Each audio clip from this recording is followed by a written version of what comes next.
Hola, soy Gracia Jiménez Fernández, profesora titular del Departamento de Psicología Evolutiva y de la Educación en la Universidad de Granada. Imparto docencia en la asignatura Dificultades de Aprendizaje, que está incluida tanto en el grado de Educación Primaria como en el de Educación Infantil. Mi línea de investigación son también las dificultades de aprendizaje, concretamente las dificultades relacionadas con la lectura. He desarrollado investigaciones diversas centradas en dislexia, pero en los últimos años vengo también desarrollando un interés específico en los problemas de comprensión lectora, sobre todo lo que sería la evaluación y la intervención basada en evidencia. Debido a la alta prevalencia de las dificultades de comprensión lectora en nuestras aulas. Esta prevalencia, según diferentes estudios, ronda entre el 20-28% aproximadamente. Pueden estar detrás de un fallo en la comprensión, es difícil, ¿no? Pero no obstante hay una parte que sí depende mucho de los docentes, de los profesores, que es la propia enseñanza de la comprensión lectora. Y creo que merece la pena reflexionar sobre cómo se está enseñando, para detectar si puede estar ahí una de las causas, uno de los factores que estén explicando esos problemas. En general, los libros de texto, como saben la mayoría de los docentes, están distribuidos en unidades didácticas. Normalmente van desde 12 a 15 unidades y esas unidades siguen una estructura similar. En una primera parte, normalmente está dedicada al trabajo de comprensión lectora, donde se presenta un texto y una serie de actividades sobre el texto. A continuación, otra de las partes de esas unidades pues suelen ser aspectos relacionados con la ortografía, con la gramática, con la literatura, etc. Entonces nosotros lo que hicimos fue analizar solo la parte de comprensión lectora y nos fijamos en varios aspectos. Uno de los aspectos primeros fue el tipo de texto que solían utilizar, ¿no? Entonces vimos que el 86,5% de los textos que se incluían en los libros analizados eran de tipo narrativo. Entonces, evaluamos el número y el porcentaje en general de preguntas de tipo literal, es decir, aquellas preguntas cuya respuesta está de manera explícita en el texto, ¿no? Más del 50% de las preguntas eran de tipo literal, las que menos problemas le causan a los niños. Los niños desarrollen estrategias no adecuadas a la hora de comprender un texto y yo creo que tanto docentes como padres pueden haber sentido la experiencia de que los niños leen primero las preguntas del texto y después buscan la información. También analizamos el número de preguntas de tipo inferencial, es decir, aquellas preguntas para las que necesitamos una comprensión profunda del texto, necesitamos relacionarlo con conocimientos previos o incluso con otra información que se ha dado previamente, ¿no? Entonces hay que deducir la información, no aparece explícita como en el caso de las literales. Y vimos que en general rondaba lo que sería un 10% solamente del total de las actividades que presentaba. Y la inferencia es un gran reto para los niños. Donde fallan precisamente es la capacidad de hacer un procesamiento inferencial, una comprensión inferencial. Por lo tanto, ahí también habría otro aspecto, otra limitación, ¿no? Otro aspecto a mejorar. Con respecto a las valorativas, sí vimos que había un número importante de preguntas de tipo crítico, valorativo, donde le pregunta al niño qué opinión tiene sobre la actuación del personaje, sobre qué haría él en una situación similar a la que ha leído en el texto. Entonces estamos hablando de un 13% aproximadamente de esas preguntas. Entonces, claro, este patrón de resultados induce a pensar que la orientación no es del todo adecuada. Hay actividades que le den a los niños herramientas, que le den instrumentos para comprender mejor ese texto que se acaba de presentar, para la mejora de la detección de la idea principal y la discriminación con ideas secundarias. Tenemos que pensar que el enfoque general se está caracterizando por ser de tipo evaluativo, es decir, le ponemos al niño el texto, le ponemos unas preguntas, el niño que comprende bien el texto contesta bien a las preguntas y el niño que no comprende bien no contesta bien a las preguntas. Muchas veces la solución para esos niños que no están comprendiendo bien el texto es darle más textos con más preguntas, es decir, que sigue la misma estructura. Eso es meternos en un círculo vicioso que no hace que ayudemos a los niños. Por eso los porcentajes de dificultades en comprensión lectora se mantienen. Es totalmente esperable. Entonces quizás lo que estamos haciendo es más evaluar comprensión lectora, como decía, que enseñar comprensión lectora. Tendríamos que cambiar ese enfoque. La evaluación no es algo negativo ni muchísimo menos, todo lo contrario, pero quizás podría plantearse como algo de inicio y final de cada trimestre, por ejemplo. En la unidad inicial y en la unidad final se podría incluir algo de evaluación donde viéramos por dónde andan nuestros niños, si realmente tienen un problema con los expositivos, con los narrativos, con las literales, con las inferenciales, y a partir de ahí el resto del trimestre enseñar a comprender que realmente es el enfoque, ¿no?, que podría salir, ¿no?, de ese círculo que comentaba anteriormente. Me gustaría terminar ofreciendo algunas sugerencias de mejora, algunas pautas que se podrían introducir para cambiar, ¿no?, para cambiar e intentar ayudar a estos niños que tienen dificultades. En primer lugar, pues como he comentado anteriormente, sería la inclusión de estrategias de enseñanza de comprensión. Es fundamental darle a los niños herramientas para que sepan cómo comprender un texto. Otra estrategia importante sería incrementar el número de preguntas de tipo inferencial, ya que desde nuestro punto de vista el porcentaje es muy bajo. También es importante el hecho de, y aunque no lo he comentado de manera explícita en el análisis, pero sí es verdad que desde infantil a primaria hay como un énfasis en el lenguaje escrito en general, ¿no? Es decir, en infantil se hacen actividades como la asamblea, donde los niños hablan sobre determinados temas, el lenguaje oral se pone de manifiesto, se trabaja, el maestro puede trabajar gramática, vocabulario, sintaxis, es decir, que puede hacer un trabajo a nivel oral muy importante, pero en primaria parece que lo oral ya no es importante trabajarlo y hay un énfasis en lo escrito. Para comprensión lectora, las últimas investigaciones están demostrando que la base es el lenguaje oral. Centrarnos en el texto es necesario, pero siempre que haya un trabajo previo de comprensión oral, ¿no?, y de expresión oral, porque van a favorecer significativamente cualquier trabajo con lo que sería la comprensión textual, la comprensión escrita. Y por último, la metacomprensión, hacer actividades para que el niño vaya parándose en distintos momentos del texto, que no se lo lea de principio al final sin valorar en qué punto se perdió.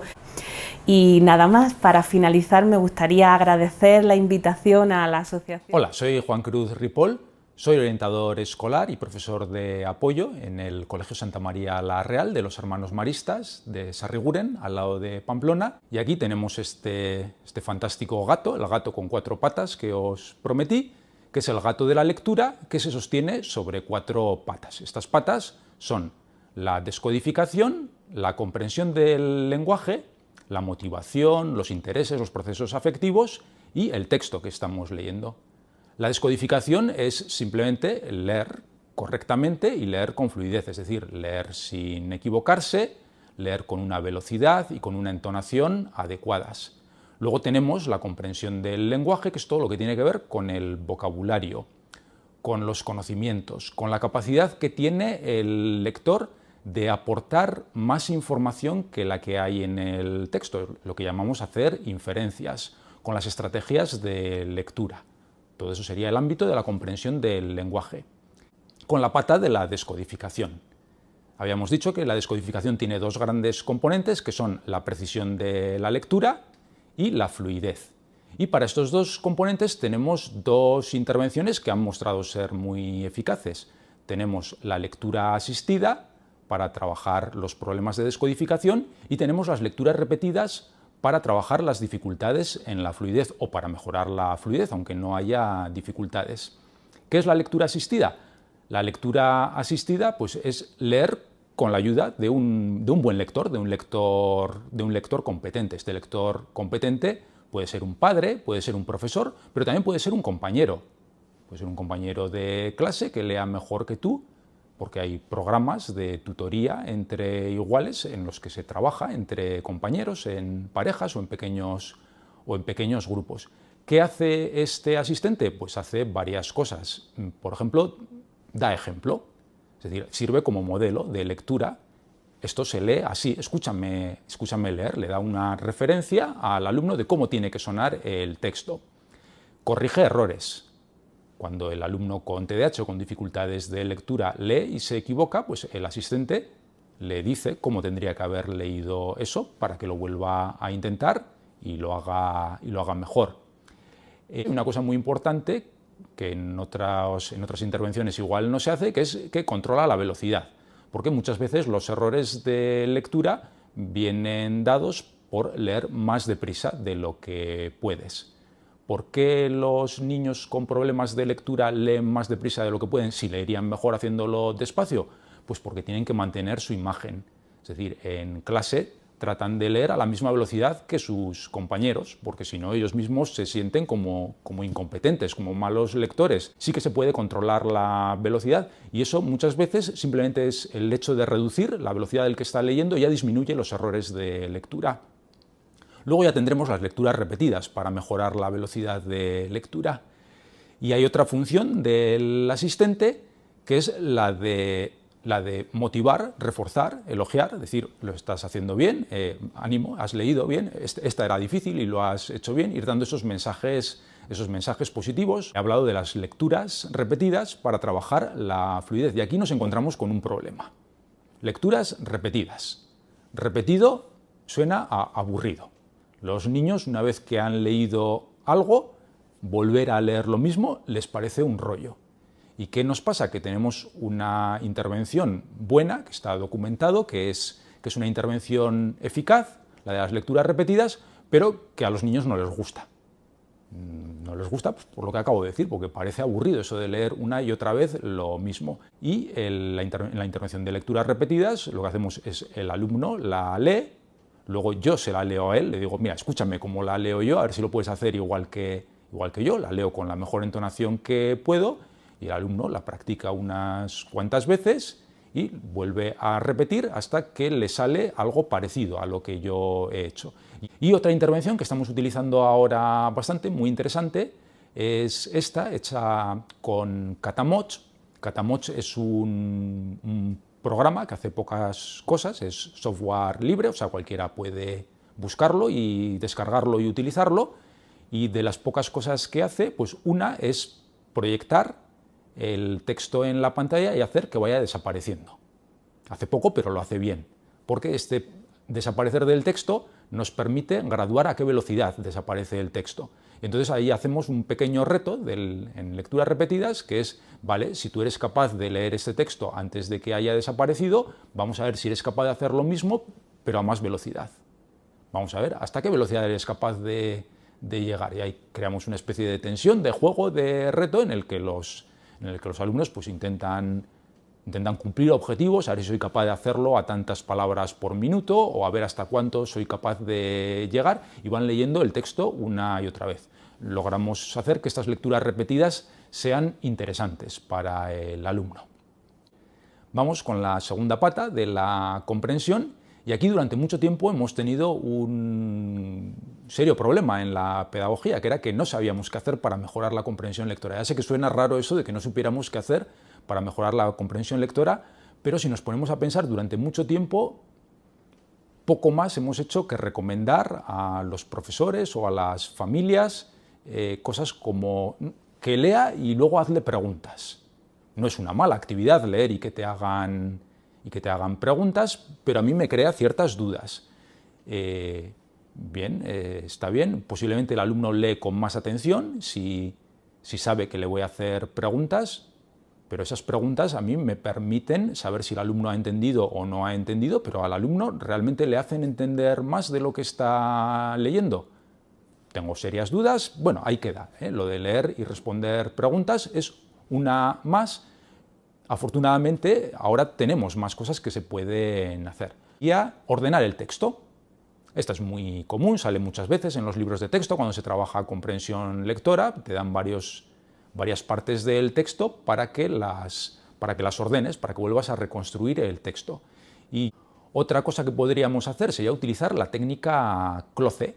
La técnica Cloze consiste en dejar huecos en el texto. Esto se suele hacer muchas veces aleatoriamente. Una de cada 5 o una de cada 7 palabras la borro. Cojo un Tipex, por ejemplo, y quito esa palabra y dejo el texto con huecos para que el alumno lo reconstruya. Aquí se le pueden dar distintos niveles de dificultad. Otra alternativa para trabajar la comprensión podría ser la utilización de organizadores gráficos. Todo lo que tenga que ver con esquemas, mapas conceptuales, líneas del tiempo, mapas de la narración, esquemas de tipo problema-solución, causa-consecuencia. Y además, en una esquina, pues he preparado lo que sería un organizador muy básico, pero que bueno, para los textos de tipo narrativo en los que te cuenta algo puede estar muy bien, que es el de las clásicas preguntas del periodismo, ¿no? ¿Quién, cuándo, dónde, cómo, por qué? Responder a esas preguntas con la información del texto. Bien, para quien quiera algo más avanzado, aquí traigo una estrategia que es la estrategia TUA. La estrategia TUA, está en inglés con esas siglas. Yo en algunos trabajos que he hecho la he traducido como PAMDL. La P es pienso, la L es leer o leo y AMD es antes, mientras y después. Es decir, pienso antes de leer, pienso mientras leo, pienso después de leer.